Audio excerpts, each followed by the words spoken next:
శ్రీశైలంలో హటకేశ్వరం అనే ఆలయం ఉన్నది. అక్కడ శివుడు కుండలో వెలిశాడు. అటక అంటే కుండలను తయారు చేసే పరికరం. శివలింగం కుండలో వెలిసింది కాబట్టి హటకేశ్వరుడు అని పేరు వచ్చింది. ఈ క్షేత్ర స్థల పురాణం ఏమిటంటే, కేశప్ప అనే శివుని మహాభక్తుడు ఒక కుమ్మరివాడు. శివుని మీద భక్తితో అతను శ్రీశైలం వెళ్తున్న భక్తులందరికీ త్రాగటానికి నీరు ఇస్తూ, భోజన ఏర్పాట్లు చేస్తూ, నిస్వార్థమైన సేవ చేస్తూ ఉండేవాడు. ఒకానొక మహాశివరాత్రి రోజు శ్రీశైలం వెళ్తున్న భక్తులకు భోజన ఏర్పాట్లు చేద్దామనే ప్రయత్నంలో ఉండగా చుట్టుప్రక్కల ఉన్న జనాలు ఆ విషయం తెలుసుకొని అతనికి మంచి పేరు వస్తుందని దాన్ని సహించలేక ఒకరోజు రాత్రి తాను తయారు చేసిన కుండలను పగలగొట్టి వేశారు.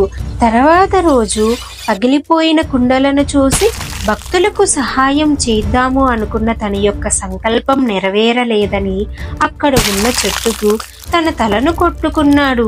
చెట్టు కింద పగిలిపోయి ఉన్న కుండలో కేశప్ప యొక్క రక్తము పడి బంగారు రంగులో ఉన్న శివలింగం వెలిసింది. వెంటనే శివుడు ప్రత్యక్షమై, లోపలికి వెళ్ళు, అక్కడ కొన్ని కుండలు ఉన్నాయి, ఆ కుండలో నిండుగా భోజనం ఉన్నది, అది భక్తులకు ప్రసాదించు అని చెప్పాడు. లోపలికి వెళ్ళి చూడగా అన్ని పదార్థాలు ఉన్నాయి.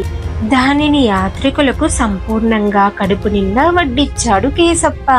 అలా వెలిసిన ఈ లింగము కలియుగాంతం వరకు ఉంటుందని, కేశప్ప యొక్క భక్తిని శ్రీశైలం వచ్చే ప్రతి ఒక్క భక్తుడు విని తరిస్తాడని ఆ మహాశివుడు వరం ప్రసాదిస్తాడట.